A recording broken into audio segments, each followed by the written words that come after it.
They traveled in blimps back then. That's the history that's been erased. People were traveling all over the world in blimps. No, now I'm like being real. You want to get real? Oh, no. Now, the origins of Cabbage Patch Kids go way deeper than toy shelves. Ever hear of the orphan trains, baby incubators, massive numbers of children, many just infants, were mysteriously shipped across the U.S. and beyond? This is an opera building, okay? Who would have their opera in this stone building? This building, it says, itself cost $7.5 million in 1861. Tally. Come manifest. Want it, I see it, I got it, I get it, no question. Yo, what's good everyone, and welcome back to another episode of JtaliReacts, bringing you the highest vibrations on the internet. I got a dope video lined up for you guys today, so be sure to stick around to the end so you don't miss a beat. I know you're going to love it. You're going to learn something about our past. What are they hiding? Are we going to figure it out? Well, we're going to try today in this video. If you're not already subscribed to the channel, go ahead and smash that subscribe button real quick. Don't forget to click the little bell icon so you're alerted of all my new content. Other than that, let's jump right into the first video. Here we go. We start to see more and more of these pieces come out, how they work, what's functioning inside of them, how they seem to last forever in terms of their charge in some cases. Like this piece here, this skull, I walked by the other night and it was just on, sitting there. Obviously when I touch it, it gets brighter, but seeing how these things are comprised, seeing the material and how they're layered and the x-rays of what's inside of there, it's very primitive. You know, there's no chip on this, what seems like almost like an LED. That's crazy. There's nowhere to restrict the regulated voltage down to what it is, which is 0.21 to 0.24 volts. That type of small voltage tolerance screams galvanic reaction more than it does anything else. What's actually creating this energy? You know, it reminds me of a potato in terms of seeing some of the things, you know, the fact that it continues to light up after many days of use. There's extra terminals on some of these pieces, which don't make sense. Could they have been for recharging or for doing something else, running other devices? There's so many questions. I think a lot of truth will come from what's inside of these things and how they work and the material that they're made out of. I look forward to understanding it more. Till next time. You realize Hitler was supposedly promoting blonde hair and blue eyes, but he didn't even have blonde hair and blue eyes. And the majority of the people that were German didn't have blonde hair and blue eyes. Where'd that come from? It was about the Aryan race, the people that he did tap into, that he did come across, this particular one race of people that may be still down there, with all the bases that are surrounding them for every country in the world, from every continent is surrounding that place right now. Go to Google Earth and look down. Even the Rockefeller Foundation has a base there, okay? This is in Antarctica. In Antarctica, there's 77 research bases around this opening that's about 35 meters wide in Antarctica. That's public record. Anybody can look it up. There's no war allowed there. There's no battling allowed there. There's no fighting allowed there for any of these companies. Everybody is in collusion with each other, and they're doing research around this 35-meter opening. You have these people that live in Antarctica, in my opinion, still probably there under the earth in these gigantic caverns, not hollow, completely hollowed out, but caverns underneath the surface that probably can hold, millions of people. I think that's where the Nazis went to Antarctica and found this root race people there, maybe like these pre-Adamite type people, and got technology from them. They were called the Aryans, and that also is what? Some of the people in ancient texts that came from the Pleiades. The Aryans offered them technology in exchange for helping them rise back to power and take over the planet, and they would give Hitler this reign.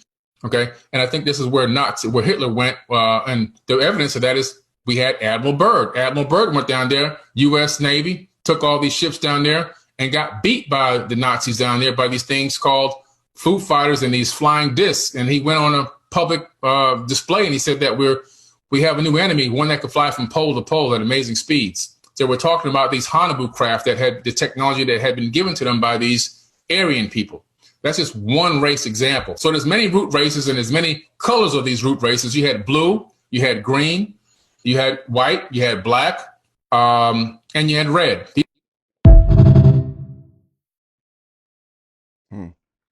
Recently came across this book. I was out in Gatlinburg, Tennessee. This book is from 1777. The name of this book is right here. A book from 1777 proves Tartaria was real. Let's see what to write in this book. It's the Universal Geographical Grammar.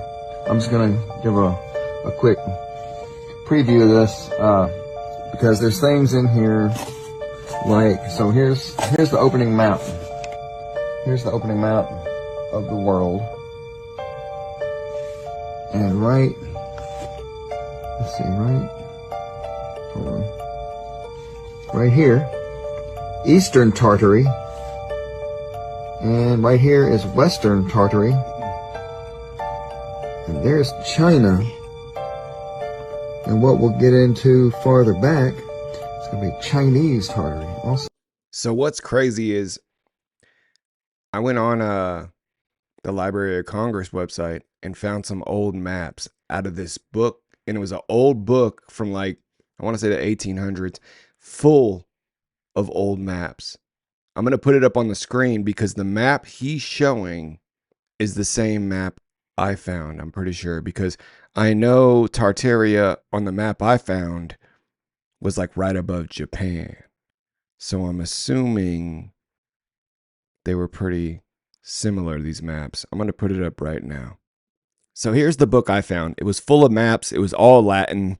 As you could see, this is all written in Latin.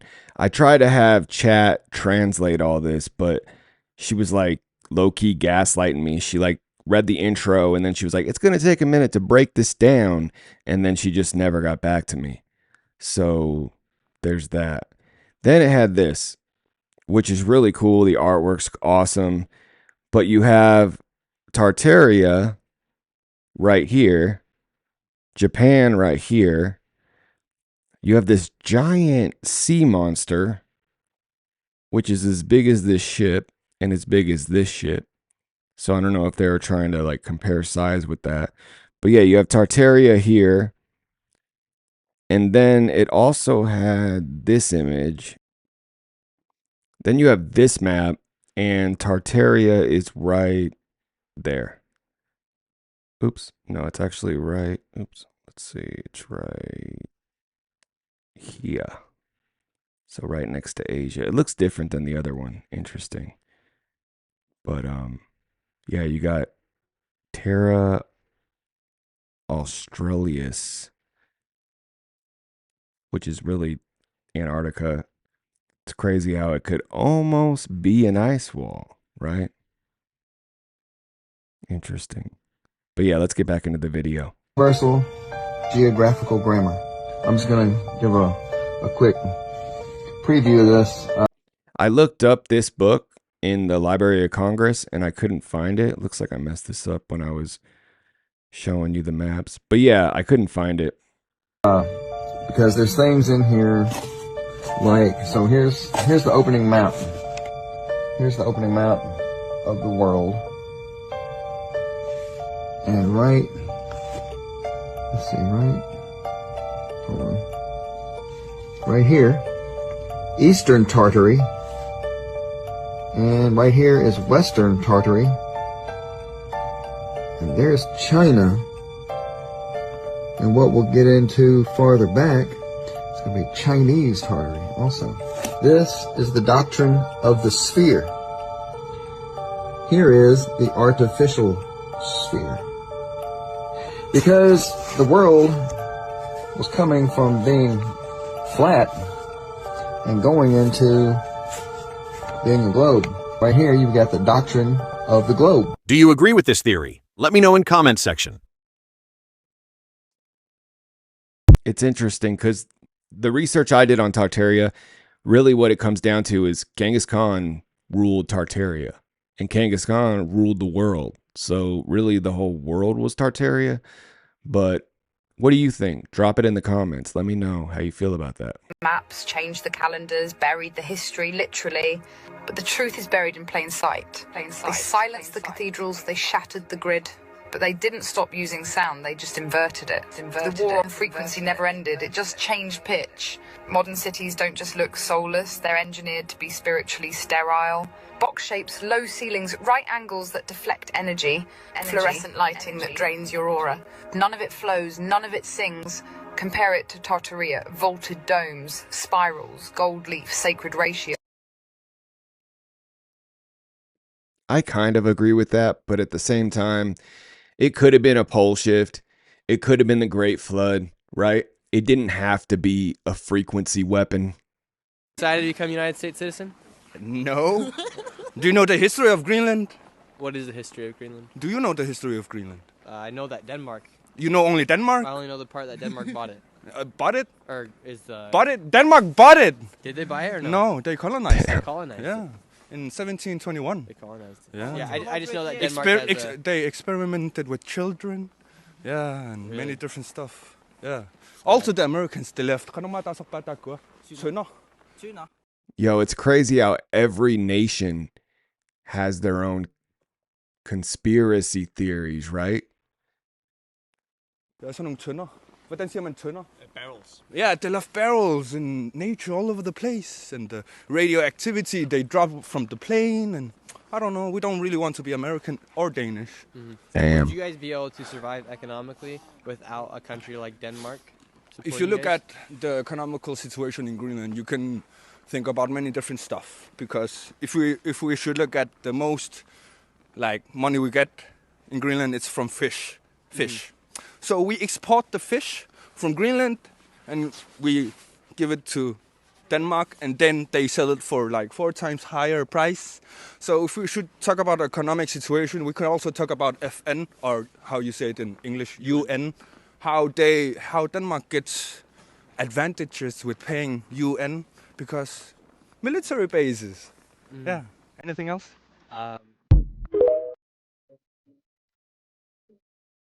1861, $7.5 million.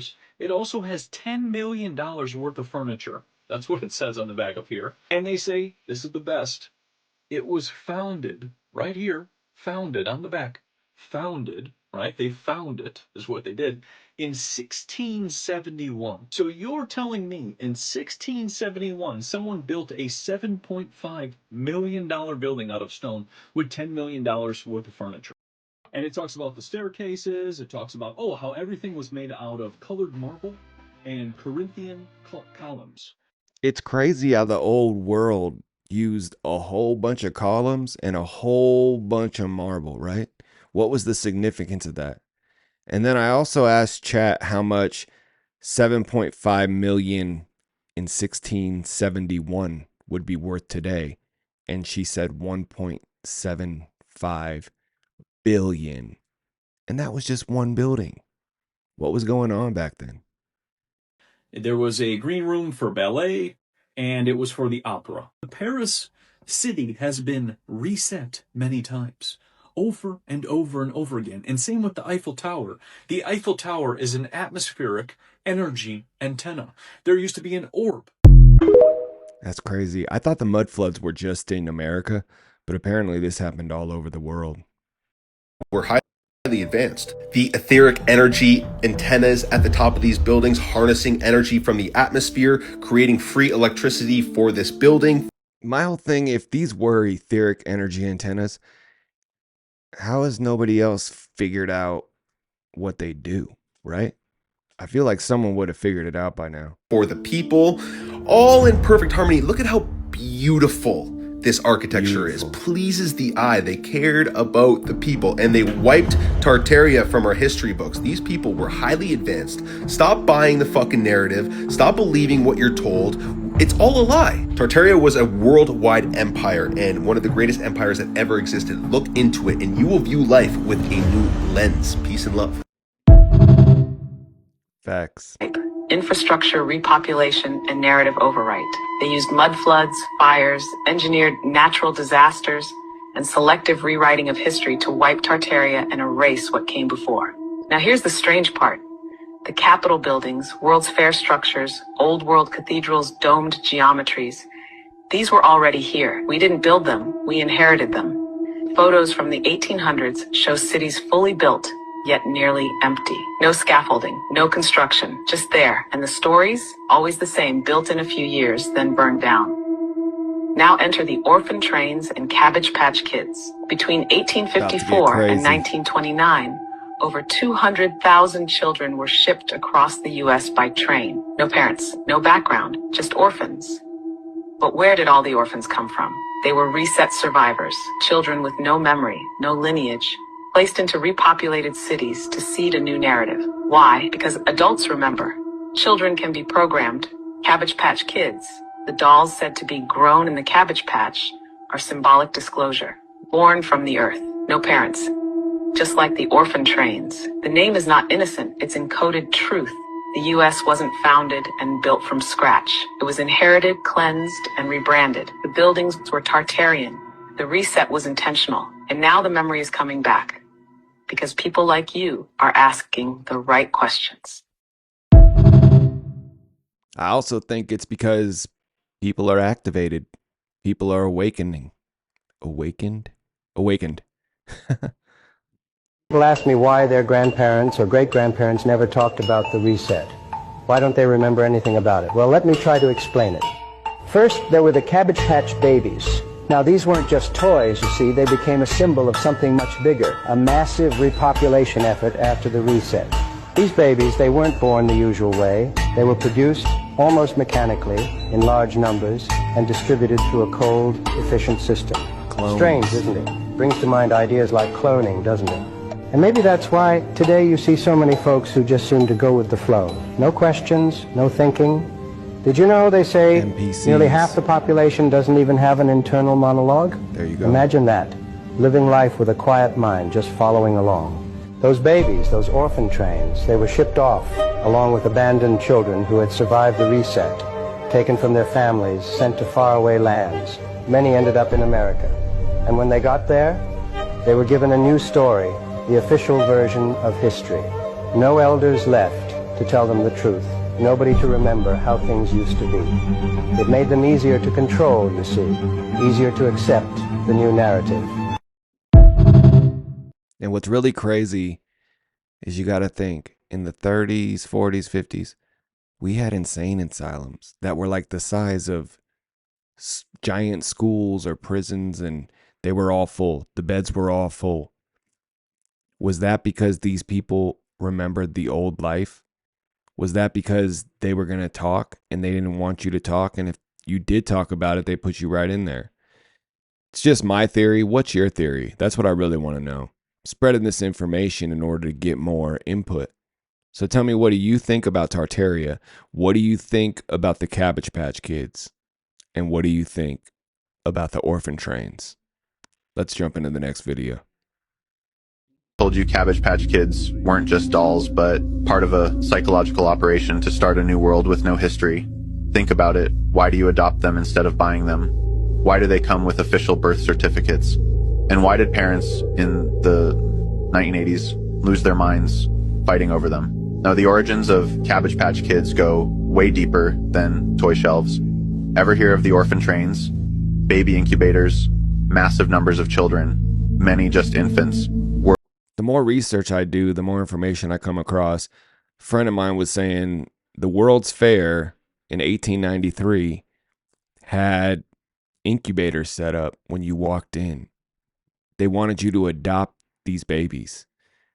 Now, it's possible that these babies were clones. And that would be a great explanation for why a lot of people don't have inner dialogue. I didn't think that was a thing. But it's very common. Do you have inner dialogue? If you don't, I'm not judging you. But what I would like you to do is check into your family tree. See how far back you can go. Because look, my last name is Italiano. So I did a lot of research on that. And a cousin of mine went to a university in Florence. He did our genealogy all the way back to the 1300s, which is quite impressive. But I'm wondering, if you don't have an inner dialogue, how far back have you done your genealogy? Throw it in the comments. No judgment here. This is a love zone, a high vibration zone, and we're just here to figure it out just like you. Were mysteriously shipped across the US and beyond. No birth records, no names, just appearing out of nowhere and handed to new families. Where did they come from? Officially, they were abandoned or given up. But millions? Some believe the adoptions weren't always legal. Others believe these kids weren't even naturally born. That's where the World's Fairs come in. These weren't just technology expos. They had entire exhibits of babies in incubators. They called it a medical breakthrough, but these weren't premature infants. They were being artificially gestated, artificial wombs, mass baby production. And guess what? The live infant incubator exhibits were among the most popular attractions, drawing millions. People lined up to watch these babies, just like they later lined up to buy Cabbage Patch Kids.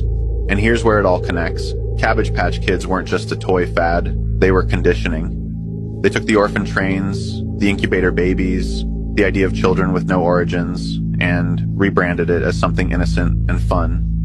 Instead of questioning the past, people were trained to see mass baby distribution as normal. Even the branding is suspicious. Why do these dolls grow from a cabbage patch? Why do they just appear from the ground? That's not how babies are born, but it is how foundlings were treated in the past. So what were they really normalizing? Was it just a clever marketing gimmick, or were they covering their tracks? The remnants of an evil beginning for a new nation with no history, built on the destruction of an old empire that held the technology to free us from enslavement. I'm gonna go ahead and say this is just a joke for entertainment purposes. And that's completely fair. It could have been a big gimmick. Cabbage Patch Kids could have been a damn Furby, right? Could have just been a marketing ploy. But it is weird. Like, at first I was like, this is gas. But then the more research I did, the crazier it got. Have you guys ever looked into the official story of the Cabbage Patch Kids? The official story goes that these children were actually born of cabbages. They were grown, adopted, and sent all over across the world. But now there's a guy coming forward and claiming that this is not just a story. He is claiming that children were actually lab grown, dispersed throughout Europe and beyond, and that he himself is a clone, and that 80% of the population are clones themselves. But y'all, we already knew this, but it feels good to have them saying it themselves. Listen to this.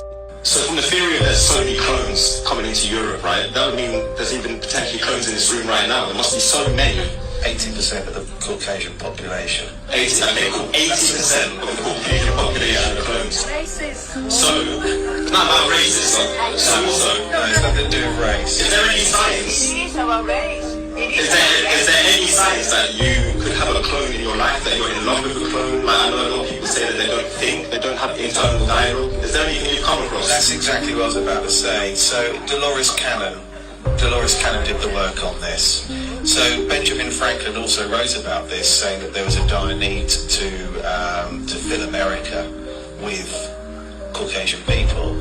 So for whatever reason, they decided to do that. Yeah, they say that there is no inner dialogue, and they called it whitewashing.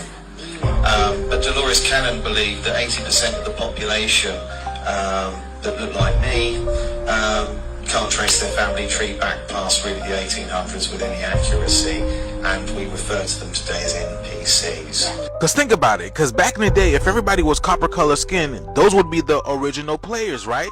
And everybody else coming through the planet would be non-player characters, the NPCs. Those are the background characters. Those are the people who are actually being paid to confuse the original people so they don't get back their land and claim back everything that they own. That's why I keep telling y'all that the world is a stage and entertainers get paid big money to keep you distracted so you never wake up from this dream/illusion. But I be telling y'all, man, these people are nothing but actors, but so are we, because we act like we forgetting. But the age of Aquarius is reminding us. The shift is here. Let me know what you guys think about this video. Let's get it. Peace in.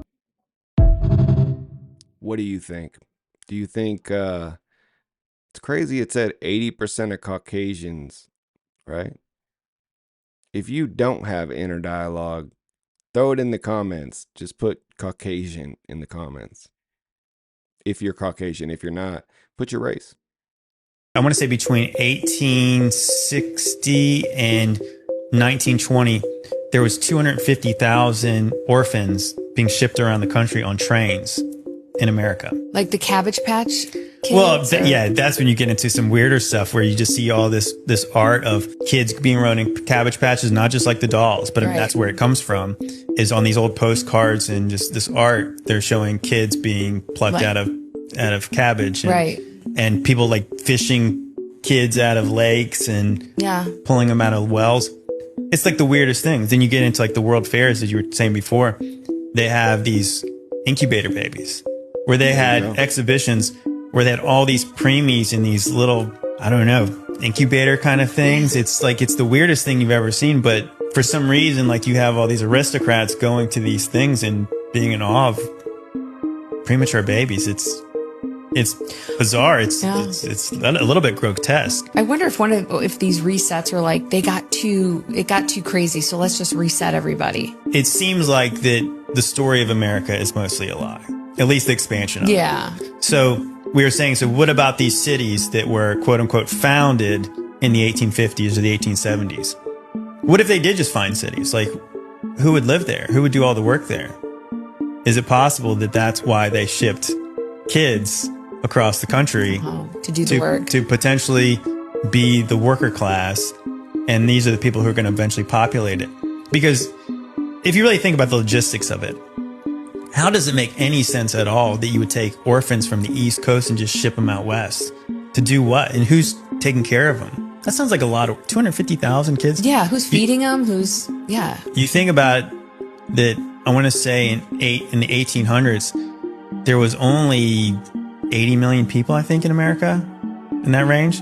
So you think about like the amount of people, it would be like 250,000 when the population is lower. Yeah. And so you had, at the same time, you had 150,000 people in insane asylums in the United States. Now there's like orphanages as they once were do not exist anymore. I wonder if the insane asylum people were people that were protesting them changing everything and the Great Reset and saying, I don't agree with this. And they said, well, you're going to go get locked up. Well, it's possible. One thing we have wondered is like, are these the parents of the kids? You know, 150,000 parents potentially in insane asylums, 250,000 orphans. Too coincidental. Damn, he said 150,000 in insane asylums and 250,000 kids on the orphan trains. I didn't even take into consideration the orphanages. Like, there's no more orphanages, right? Isn't that weird? Remember as a kid, they're like, we're going to send you to the orphanage. Like, please, may I have some more? Hiding the true answer to this question from us, why are these doors and windows halfway in the ground? During the early 19th century, strange events were reported worldwide. Cities were being dug out from layers of mud and debris. Buildings were being revealed that were covered to their rooftops in mud. A global cataclysmic event buried entire civilizations, erasing them from history. But here is where it gets rather unsettling. The Tartarian Empire, an empire often depicted in old maps, was an advanced civilization that existed across Europe and Asia. They built architectural marvels, had access to advanced technology, and were able to harness energy from the atmos. The mud flood, many say, was a deliberate attempt to wipe out Tartaria from history, hiding their advanced technology and knowledge. But it gets even darker. Look at the world's fairs of the late 1800s and early 1900s. These elaborate buildings, resembling ancient architecture, were supposedly built in just a few years. After the fairs, they were supposedly demolished. Was this to erase evidence of an advanced pre-existing civilization? The Chicago World Fair in 1893, the Paris Exposition in 1900, and the St. Louis World Fair in 1904. These events showcased magnificent architecture, and on official papers they were apparently built with plaster and wood. Do these look like temporary structures to you? The sudden disappearance of these architectural marvels raises the question, were they remnants of the Tartarian Empire, conveniently disguised as temporary exhibits, and then destroyed to hide their origins? It's crazy. If you look into the World Fair, it's really a trip. How many times do you think they've actually reset society? That question sounds crazy until you start seeing the pattern they keep trying to hide. Klaus Schwab was already talking about a great reset right before 2020. Then suddenly the whole world gets shoved into a new normal. And if you zoom out a little, you start noticing something uncomfortable. This isn't the first time a reset has been pushed. Look at history. We lost Egypt's advanced knowledge. We lost the Library of Alexandria. We lost whole civilizations like Tartaria, just wiped from the record like they never existed. Every time humanity gets close to waking up, close to remembering what we once knew, something happens, and the slate gets wiped clean. No memories, no context, no explanation. That's why people call us a species with amnesia. We're here, but we have no idea how we got here or what came before us, because someone keeps hitting the reset button. And here's the strange part. 2020 wasn't just a reset attempt. It was also a wake-up call. If life hadn't been disrupted, a lot of people who were completely asleep would have stayed asleep forever. Humans run on routine. As long as the routine feels safe, we don't question anything. But when they try to force massive change, they risk waking people up, which is exactly what happened. And now they're trying to shove everyone back. I think 2020 was a test. Let's see if we can do this. What do you think about 2020? If you haven't already got a copy of my book, Cheat Codes to the Simulated Life, an epic guide to metaphysics and manifestation, you can grab that on Amazon today. Once again, that's Cheat Codes to the Simulated Life, an epic guide to metaphysics and manifestation, available on Amazon. Also, if you have any cool content that you want me to cover, or maybe a cool clip that you want me to show on the show, I can do that. Just email it to me at JtaliReacts@gmail.com. Don't forget to follow me on all social media. I'm on TikTok, Instagram, Facebook, etc. Other than that, let's jump right back into the clips. Here we go. Much of the technology we have today is simple reinventions of old world tech, reinvented to maximize profit. Electric cars, electric buses, and much more was quite the prominent form of transportation. So much so in the 1890s, New York, 75% of all vehicle traffic was made up by electric vehicles. So what happened? The controllers came along and shelved all this technology. Once they figured out just how much profit, just how much dependency we could get from their oil. And now, over 100 years later, that technology just coming back to the mainstream. She had a charging station. At the expense of the third world countries where the cobalt mines come from. 100 miles. And I'm not saying all these electric vehicles were perfect and didn't come with their own set of flaws. But I believe if technology and innovation was truly left to the hands of us, it would have been in a way better spot. Look at that. Like over 100 years ago, they already had fleets of rechargeable taxis, street cleaners, buses. Boy, were they beautiful and classy looking. They were. Nothing like the cheap plastic cars that we get today. But we are all waking up, and we are seeing that there's a better way. And I believe we'll find that together. Question everything, friends. Until next time. Crazy. 1700s robots, also known as automatons. Look at this. In 1768, there's one called the musician, the woman, the draftsman, and the writer. The dolls are still functional. Wow. Over 300 years old, still functional. Robots from the 1700s. Can be seen at the Museum of Art and History in Switzerland. They're considered to be among the remote ancestors of modern computers. This is before the Declaration of Independence. This is the guy that made them, okay? Hidden hand, enough said. They are the Freemasons that are exhibiting the hand gesture for the hidden hand, or the hand that is at work but hidden from the world's population. This is the guy that made these. The musician is modeled as a female organ player. The music is not recorded or played by a music box. The doll plays a genuine, custom-built instrument by pressing the keys with her fingers. Movements of her chest show her breathing, and she follows her fingers with her head and with her eyes. Damn. The automaton also makes some of the movements that a real player would do, such as balancing her torso. About the draughtsman, it says, the draughtsman is modeled as a young child and is capable of drawing 4 different images. A portrait of Louis XV, a royal couple, believed to be Marie Antoinette and Louis XVI, a dog, and with an inscription written next to it that says, my doggy, and a scene of Cupid driving a chariot pulled by a butterfly. The draughtsman works by using a system of cams that code the movements of the hand in 2 dimensions, plus another dimension to lift the pencil. The automaton also moves on his chair, and he periodically blows on the pencil to remove dust. Robots. Before the Declaration of Independence. The writer is the most complex of the 3 automata. Using a similar system to the one that was used for the draughtsman for each letter, he's able to write any custom text, up to 40 letters long.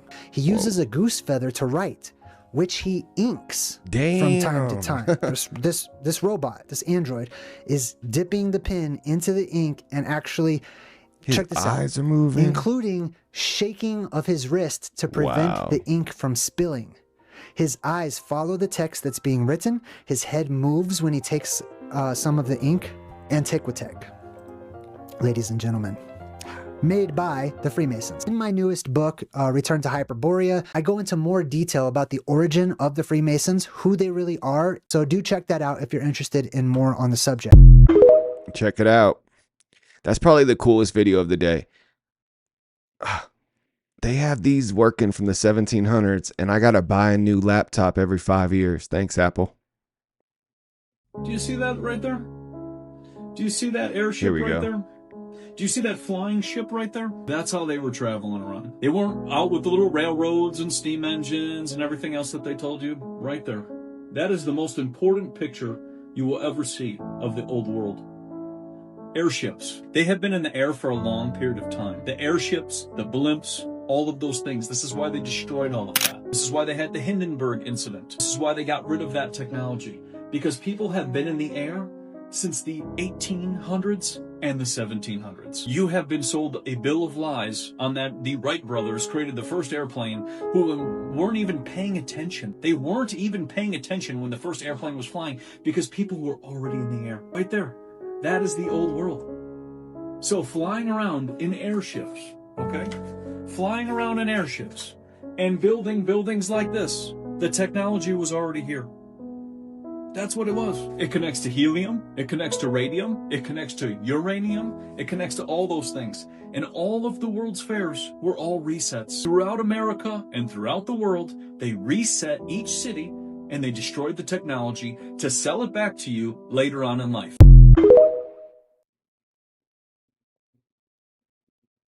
Do you see that? There's a reason why when we die, they don't put the bodies inside the ground. They put them inside the box because it's an encrypted energy. When you trap that energy, that creates stagnation to where the information is not able to go right back into the mycelial network of nature and work through humans to where we can learn from the mistakes from the humans that actually died. There's a reason why when you get into ancient Kemetic spirituality, the pharaohs, they used to extract the brain out the nose with a bamboo stick because they know that the brain is what keeps you connected to the simulation, which is a form of reincarnation when you study the holonomic brain theory. The brain is a physical vessel, and a physical vessel in itself is another way to keep you stuck on this planet. So this is why they did horizontal gene transfer. They transmute the consciousness and they take it and put it inside a different vessel. This is why Thoth was able to live about thousands of years, Enoch living for 800 years. While all these historical figures inside the Bible and Holy Quran and all this stuff, they was able to live that long because they was doing horizontal gene transfer. So they was transferring their consciousness into other people's bodies? Yeah, it's a Trinity principle. Anything that operates on the Trinity principle operates from supreme consciousness because it has to operate from the dualistic energies from the microcosm and the macrocosm. In between is the prana, which is the life force, and the life force in itself holds up the composition of the body, the consciousness, the prana, the life force. That type of technology been around then. That's metaphysical spiritual technology that humans are not able to tap into because we're so subjugated by the external stimulations of it. Yeah, we need to start getting deeper. People wonder what's so strange about our history. Well, there are many things. For example, those wires that show up in all those old photos. But then there are these objects, too. What were they used for? They must have had a purpose.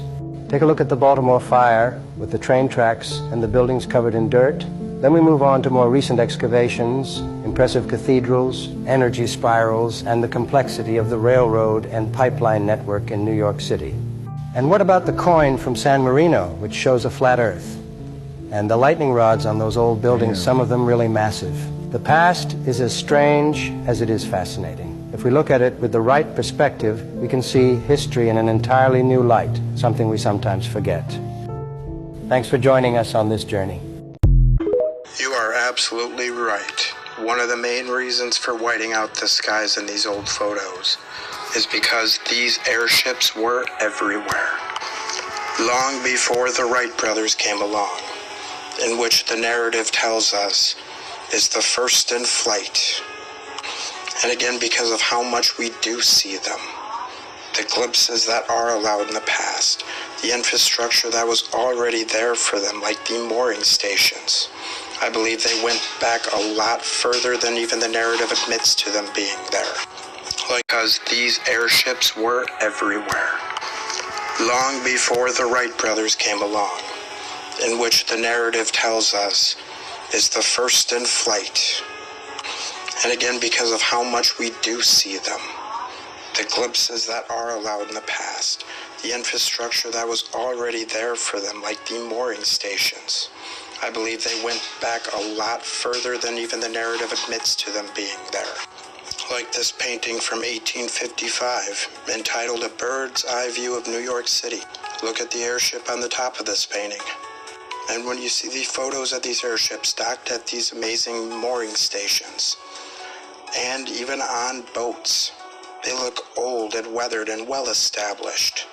Like technology and infrastructure that's already been there for a long time. The Empire State Building even had a mooring station on top of it, though they said it never was used. And when you could set a mooring station up in any field, any boat, any skyscraper, anywhere could be an airport, even the most remote regions.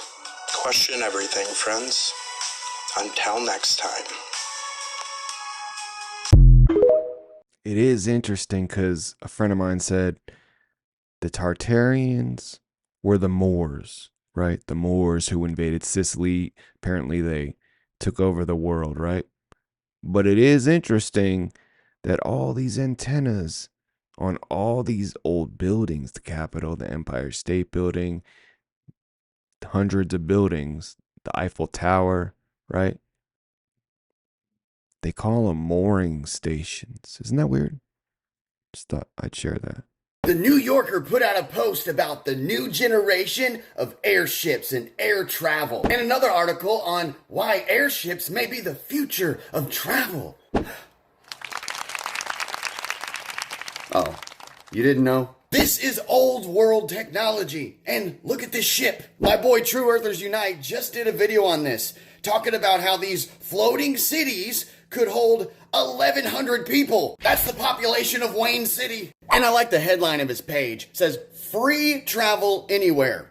Now, the travel itself isn't just free. The energy is. Look at the headline of this old article, Strange Lifting Force. A lot of people are mystified of how these giant structures stayed in the air with entire cities built on the inside of them. You ever heard of the band Led Zeppelin? Yeah, well, this is a Zeppelin, and it's made of steel. Damn. So how does it float? Well, you see it's tethering to these Tesla coil-looking structures. It's also a docking port where people dock onto it. Well, what is this strange lifting force that keeps these things afloat? Let me take you to a patent that's very popular here on this channel, the Triangular Spacecraft. And taking a quick look at the abstract, this little deal here flies using vertical electrostatic line charges that create a horizontal plane wave, basically creating a portable Van de Graaff generator and counteracting the weight of the object to fly. Wait, why wouldn't NASA have this technology? They do! In fact, NASA has an electrostatic levitation laboratory. Your real question should be, wait a minute, how is this anti-gravity craft not somehow using the Einsteinian bending and warping of space-time theory of gravity in order to levitate. How come an anti-gravity craft uses electrostatics to levitate? Because these crafts harness the electrostatic potential in the atmosphere to achieve lift and propulsion. So why have they been covering this up and acting like it's some brand new technology all of a sudden? Because it's a big problem for this. Also, if us peasants get the idea of free energy, what kind of catastrophe's next? Fruit trees on every corner? Which, by the way, they say the reason we don't have more fruit trees in public is because, oh, well, the fruit trees just need too much tending to. No, they only need tending to if you want your apples to look like this. You know, Wow. I'd take this organic apple that tastes much better. Yeah, it rots quicker, but I'd rather have it over this GMO wax apple. And I call BS on the public fruit thing because you ever been to like a tropic place? You ever left the United States and went to like Costa Rica or places where they have wild fruit trees everywhere and you just... And they're giant. One more shout out to my boy Phoenix for sending me this article. It's time that we uncover the old world and bring back old technologies. Quit trying to act like they're brand new. Here's what I think. They use movies to use our consciousness to create the future, right? If all we're looking at is stuff like this, natural, organic, free energy, it's coming back. We have the power. So use your power. Meditate, manifest. It's insane what it looked like inside of a passenger blimp. Yo, but it is crazy because I didn't know that those were steel. I thought they were like the Goodyear blimps like that, but those were steel. In the 1920s and 30s, luxury airships were the future of air travel. They had dining rooms, lounges, and even private cabins. They said that flying in a blimp was extremely smooth, like floating on a cloud. Passenger blimps were comfortably furnished, that people could live inside them. They were basically flying hotels that could hold over 130 people. Passengers could visit in the lounge, sipping coffee while floating 2,000 feet above Earth. They also had bedrooms and bathrooms, but there was one big problem. Hydrogen is extremely flammable, so smoking was allowed in only one highly monitored room. Meanwhile, up front, the crew was in the control room, steering this beast through the clouds. Blimps connected to mooring masts to refuel. This also allowed them to load and unload passengers. However, the wind could knock it off its positioning, as happened famously in this photo. And if you're interested on how they plan to fuel blimps on the Empire State Building, check out my video. After the tragic Hindenburg disaster in 1937, passenger blimps disappeared and airplane travel took over. Would you ride in a blimp if they brought them back, or would the fear of explosion keep you away? Let me know what you think in the comments. Oh, I'd be blimping, baby. So one thing I didn't realize, talking a lot about airships, is how they got rid of blimps as well. Showing here just the amount of civilian blimps in Goodyear There's they like have. 3. Now we're down to just 25 blimps. Oh, wow. So for a set amount of money, you can rent a Goodyear as an Airbnb. That's kind of swanky. So I'm from Vegas. I used to see that Goodyear blimp every weekend when I was like, probably like 6 or 7, so like 91, 92. Did you ever see this when you were a kid? Let me know in the comments where you're from and how old you were when you saw this blimp. And also let me know the year. So for a set amount of money, you can rent a Goodyear as an Airbnb. That's kind of swanky. An Airbnb? Yo. Confused, though. While blimps are basically just big balloons with little cabins on them, airships are a giant metal frame with many balloons. They're metal, filled in. the airships. And you can see the massive size of them compared to the U.S. Capitol. So a lot of people, when I discuss airships, think they're just blimps, but really they are completely different crafts in all respects. With such a large frame, much versatility came along with it. From the large crew complements, the cargo capacities, the speed, the ability to dock pretty much anywhere, and their durability. They could take quite a beating and still keep pushing. Even when they were brought down, they didn't just blow up, as people would think with the false flag of the Hindenburg. They could take hits to several parts of the structure, lose several of those bladders inside that frame, and still get down to the ground safely. And even when they did go down, the crew would mostly be able to escape. Magnificent and versatile craft from a different age of man. Check out this week's YouTube video where I talk more about them and the connection with Nikola Tesla. It should be out in a few days. I'll let you know when it drops. Question everything, friends. Until next time. I used to see that Goodyear blimp like every weekend. I'm from Vegas, and this was in like, I was like 5 or 7. So like anywhere from like 90 to 92, I used to see this blimp all the time. And now there's only 25 left. But that's cool you can use it for Airbnb. That I would love to do that.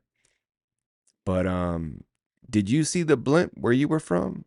If so, drop it in the comments what year and where you were from when you saw the Goodyear blimp, because it's crazy we don't see it anymore. Huh. They traveled in blimps back then. That's the history that's been erased. People were traveling all over the world with blimps. No, now I'm like being real. You want to get real? Oh, no. No, they had blimps in the 1800s and they were traveling all over the world. Go on, Eddie. Well, they definitely did when they built the Empire State Building. Dude, I'm telling you. When Coleman was here, he explained that the Empire State Building, they made it so high because they were going to park blimps at the top. Dude, that's what they did That's back real? then. Yeah, but they didn't do it. They tried to They do it, but it's tell too you windy. No. It's like, they just used it as an excuse to make the tallest building. They said, we have to make it this tall. We're going to park blimps. Yeah. And then Remember the that? city was Remember like, that? okay. You know that Led Zeppelin cover of the Zeppelin blimp Yeah. crashing? Yeah. That was to just erase blimps from history. We don't want blimps. They're too What, dangerous. Led Zeppelin was they'll on blow board up. with this? They'll The blow up. CIA got a hold of Led Zeppelin? Dude, you Like, don't think the CIA created the music business? Well, no. You guys don't know about that? Laurel Canyon? Hey, Eddie was on They something. created the hippie movement. They created it. They created the record scene. The music industry. No, who was Jim Morrison's dad? Tell him. Joe knows this. Yeah, Jim Morrison's dad did what? He was like a CIA guy. Yeah, piece of he shit. orchestrated the Gulf of Tonkin false flag. Do you know that, B? I'm going to add Eddie Bravo's podcast. It's starting to rain again. The rain has cracked up a little bit. So this is the Hindenburg, apparently, in color. Just enough to keep it from... The first of the plane. Get it started. It's right, and it's right. It's right. It's terrible. Oh, my. Get out of the way, please. It's running, bursting into flames, and it's falling on the boarding fast. And all the folks between the... Looks like it was metal, too. It's like 400 or 500 feet into the sky, and it's a terrific crash, ladies and gentlemen. It's smoke and it's flames now, and the flame is crashing to the ground, not quite to the mooring mast. All the humanity and all the passengers screaming around it. I told you, I can't talk to people. There's pressure on there. I can't talk, ladies and gentlemen. Honest, it's just laying down massive smoking wreckage. And everybody can't hardly breathe and talk and screaming. Lady, I'm sorry. Honestly, I can hardly breathe. I'm going to step inside while I cannot see it. I wonder if this was to get rid of that old technology, because this was in 1937. So what if this was to eliminate blimps and be like, this is why, or airships, right? I've never seen that before. That was a cool video. Guess what? Tartaria was a place where people lived in harmony with nature and in peace. However, there were people who were envious and they destroyed it. Here is a list that I got from Guy Anderson. These are the people who killed the Tartarians. Adam Weishaupt, founder of the Illuminati, believed the divine spark in man could be engineered, controlled, and weaponized. To him, Tartaria represented chaos, not because it was disorderly, but because it was uncontrollable.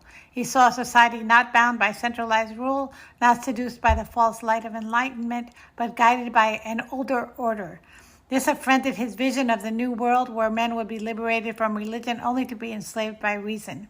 And so he began weaving a network of thinkers and agents whose goal was not progress but replacement, to erase the memory of the divine past and crown man, or rather a chosen few, as gods. Mayor Amsel Rothschild recognized the impossibility of financial dominance over a civilization like Tartaria. It used no fiat currency, required no debt-based institutions, and found no value in centralized wealth. Such a system could not be colonized through banks. To Rothschild, Tartaria was the last major obstacle to a planetary grid of finance, where every revolution, every crown, and every church would bleed interest. To destroy it, he poured funds into wars, explorations, and the silent rewriting of history, a campaign not just of conquest, but of obfuscation. King George III, outwardly a monarch clinging to colonial holdings, was in truth a pawn and player alike in this quiet war. Under his reign, mysterious American structures were dismissed as indigenous or colonial, and ancient star forts were recast as recent military installations. He did not need to understand the deeper truths, only to crush any anomaly that didn't fit the narrative of empire. His wars, most notably the one lost in the Americas, were also campaigns to bury the old world under new flags. Catherine the Great, reigning over what was once Tartarian heartlands, played a more insidious role.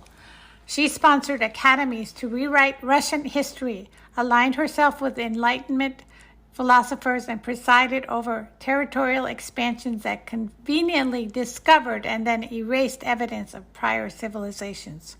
Her rule was not only physical domination, it was epistemological warfare. She knew that to rule truly, she must replace memory itself. Stanislaw Czerniewicz, Jesuit custodian of forbidden knowledge, moved silently through the spiritual corridors of Europe. When the Jesuits were officially suppressed, he and others moved underground, taking with them ancient maps, records, and symbols. While some believe the Jesuits preserved sacred truth, others claim that Czerniewicz helped filter, edit, and contain that truth, destroying what could not be controlled and hoarding the rest for the coming system. The Jesuit vaults became black holes where Tartarian scrolls and etheric blueprints vanished forever. Sir Francis Dashwood, hidden behind layers of libertine excesses and aristocratic blasphemy, presided over the Hellfire Club not as a hedonist, but as an occult gatekeeper. Within caves and hidden lodges, ancient rites were inverted, sacred geometry was repurposed, and rituals once used for alignment were redirected towards domination. Tartaria once channeled natural power, and Dashwood and his ilk sought to harness it by inversion, turning temples into batteries and cities into ritual grids. Voltaire, the philosopher, wore the mask of reason but played a deeper game. While publicly advocating for liberation, he was instrumental in flooding the intellectual world with ideas that disenchanted reality. By convincing generations to see myth, spirit, and ether as superstition, he helped close the very eyes that might recognize Tartaria's fingerprints on the world. His writings, copied and canonized, became the cultural asset that dissolved memory. Benjamin Franklin, far from just a diplomat and inventor, functioned as a liaison between old and new worlds, bringing Masonic and occult knowledge across the Atlantic.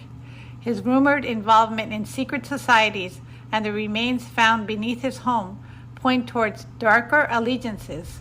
He may have understood Tartaria's secret more than most and chosen to silence them, folding them into a new Masonic republic designed to stimulate freedom while feeding the same global machine. Finally, Pope Clement XIV, the religious gatekeeper, moved his chess piece by suppressing the Jesuits, but only on the surface. In truth, his papacy may have been part of a greater reorganization of knowledge.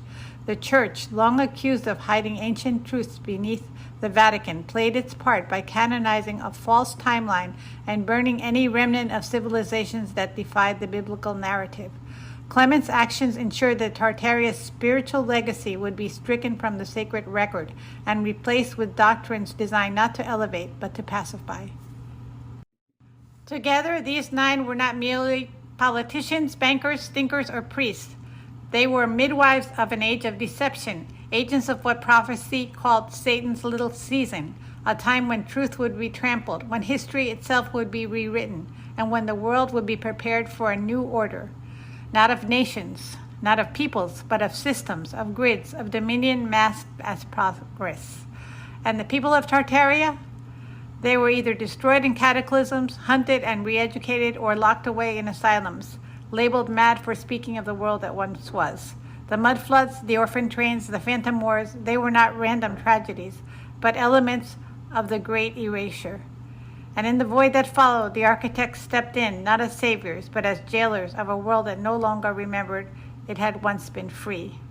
This is by Guy Anderson from the Tesla and Cabbage Patch Kids book. It is crazy because in the Library of Congress, you can't find a book before the 1800s for the most part. History we've all been taught is a massive lie. Before the civilization we have today, there was another civilization that's been hidden from us. The Tartarian Empire was a civilization that was far more advanced than us, but in a different way. They had harnessed the ability to use atmospheric energy. They incorporated it into all of the buildings and were able to create free energy for everyone at all times. They had also harnessed the power of frequencies and were able to build grand architecture by manipulating substances and moving huge rocks through vibration. Hence the Great Pyramids and many other unexplainable architectural anomalies that were created in the past. The free energy was a threat to the massive oil industry and all the profits they were able to generate from the scarcity of oil. So the owners of this industry, who were extremely powerful, created a plan to take out this civilization and wipe them from history so nobody would ever know about free energy, and they destroyed all their architecture and technology. They did their best to cover up any evidence that the Tartarians ever existed. Now look, I don't want you to believe everything you see in these videos, but I will say something doesn't add up, right? Did we already pass the golden age of euphoria, right? Did we already pass that? The people who were fighting, when they were fighting in these wars, they were fighting for these buildings. Like, these buildings have been around for such a long period of time, and different people would inhabit them or take them, and then the people around them would fight them for them. And it just blew my mind because I found these pictures of castles where they just have moats and all kinds of things around them. And now they don't have any of that. And I started thinking, yeah, it's crazy. All the castles look like that too. It was of these different people. Then all of a sudden things kind of got broken down. But it really started to make me question everything. And then I found one book which kind of blew my mind, the boys' book of airships. And they were explaining flight look that up. in 1783. But flight was not displayed until about 1901 with the World Fair. So it's made me start to realize that a lot of stuff goes back a lot farther. There's nothing new under the sun. And the more I would explore this topic and just kind of, just pick one, like flight or materials, whatever, nothing added up. And I realized that because these buildings, when you walk into them, I went into a couple cathedrals in New York City. When you walk into them, they touch your soul. It's very hard to explain, but you get goosebumps and you can feel this building. And I found footage from that building from 1899. Yo, he's got a lot of content. Look up cultivate.elevate on TikTok if you're interested in this stuff. He has a lot of dope content, and he actually does the research. Just happened to be reading a book on Tartaria. What happened to all the people from Tartaria? Well, I would say for the long answer, then you need to read my book. But the short answer is you ate them. What? You ate them. You ate them. Okay. Yeah. The majority of the people that fell during the Civil and Napoleonic Wars were used as fertilizer. You can Google that. We know Google and Wikipedia is not the place to go for factual information, but even on there, it will tell you that for people in England or Britain, most of the bodies that were brought back were used as fertilizer. The bones were used to make bone china, and the skulls and some other bones were used in the catacombs to serve as a trophy cabinet and also a warning to the previous civilization, because the Napoleonic Wars and the Civil Wars were basically Tartarian people killing each other without knowing they were on the same side. So they wiped thousands, millions of people out by getting them to kill each other, which is normally what civil wars are about. Yeah. Depopulate. And also the teeth in the Napoleonic Wars were a lot of them were removed to make dentures. So Waterloo teeth became one of the most expensive and sought after dentures you could get in England at the time. So we ate them indirectly through fertilizing crops. We ate off them if we had bone china, and if you had dentures at the time, you even used their teeth to do it. Wow. It's just so grisly and macabre, and makes a person feel all kind of inside like grim, like, because it's just so dark. It's just so terrifying. That's the people in charge, isn't it? Exactly, that's my point. This is what's been done to us, to humanity. And again, it doesn't help with the degradation of the brain and the... So the sad part is Bill Gates is still doing this and using people as fertilizer. You may not believe me, look it up. I did this on one of my videos I dropped, and I even asked chat about it, and it was all confirmed. So it's still happening, and this is easy for me to believe after seeing that content. physiology and the anatomy of people and the foods we eat and what we did to the cows, feeding them their own. Anyway, okay. Yes, same thing. Exactly right, same thing. Because that's how they see us, as cattle, as meat to be slaughtered, eaten, and they do. fertilized. Yeah.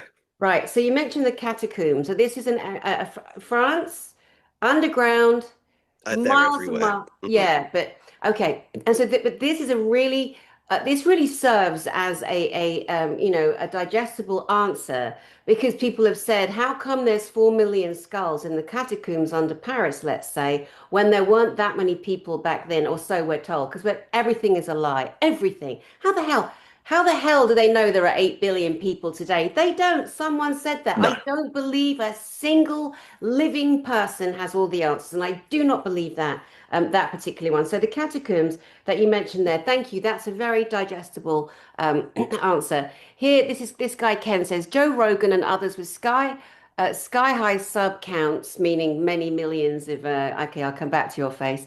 You don't get numbers like that if you're not promoted, period. So I've got my theory. Let me just bring you up here. There are people that are chosen to put certain informations out. There are people that are chosen not to. I, in my work over these many years, decades, I've been in the field of spirituality, I've been on television, blah, blah, blah. Who cares? Space industry, right? I've gathered a... When you look deeper into the Tartarian Empire, you will also realize that there was a huge population of white giants, which some have defined as the Tartarian giants. Walking through any ornate building from the time of the Old World Empire, and you'll notice odd proportions. Doorways towering 12 to 20 feet high, staircases with enormous steps, and ceilings 3 times higher than what we see today. Who would use such towering designs if not the Tartarian giants? Furthermore, historical accounts speak for themselves. Hey, what if Michelangelo was a giant and he just like painted the Sistine Chapel like no problem? Has anybody said that before? During the 1800s and early 1900s, newspapers regularly reported the discoveries of enormous skeletons across the United States of America. Some of the skeletons were reported to have measured 8 and even 9 feet in height. The records of Smithsonian Institution from this period mention numerous acquisitions of unusually large human remains. But here's the suspicious part. If you try to find any of these massive skeletons in museum collections today, they've all vanished. Such institutions seems to have systematically removed these remains from public view. Why? Because acknowledging the existence of the Tartarian giants would fundamentally challenge our understanding of the bogus theory of evolution and human development, raising uncomfortable questions about what happened to them and how humans from the modern age inherited the remnants of the Old World Empire. I will say though, the Lovelock giant, the red-headed giant that the natives fought, I don't think they have the bones on display, but there's a museum and they have a size 26 sandal. What is that? They have some proof, they have the hair, but yeah, I definitely believe that there were giants. What about you? Put it in the comments. Do you believe they're giants or not? The Titanic wasn't an accident. It was a targeted hit on the indigenous Moorish nobility. Don't believe me? Go look up Joseph Philippe Lelessier Laroche, a black engineer from the LeConte political dynasty. So I looked this up and I didn't see any evidence to this. So you can look it up if you want. I'm going to skip this video. Where are the toilets?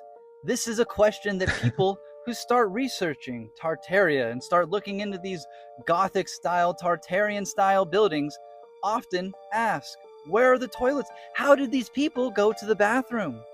But I think we are asking the wrong question. If you take a look at modern day power plants, there's no toilets, no beds, no kitchens. Why? That's a good Because the purpose point. is not to house people. It's to generate energy. And when we look at these ancient masterpieces, I can buy that. we start to see similarities. Sky-high spires, copper domes, quartz windows, and intricate lattice work. They are all conductive, all resonant, and all perfectly designed to pull energy straight from the ether. These buildings were not designed for comfort. They were built for current. These were the original power stations, frequency-based, atmospheric, and self-sustaining. And we tore them all down for wires and coal. History wasn't lost. It was unplugged. Damn. And that's the end of the video. I hope you guys learned something. I know I did. If you have any clips that you want me to play on an upcoming video, go ahead and shoot it to JtaliReacts@gmail.com. Don't forget to smash that subscribe button and hit the little bell icon so you're alerted of all my future content. Hope you guys have a blessed day. I'm JTali. This is JtaliReacts. And we out. Jtali. Who manifest? Want it, I see it, I got it, I get it, no question. Who manifest? They send me protection from all of these hitters. They stealing my blessings like raising my frequency. They hating,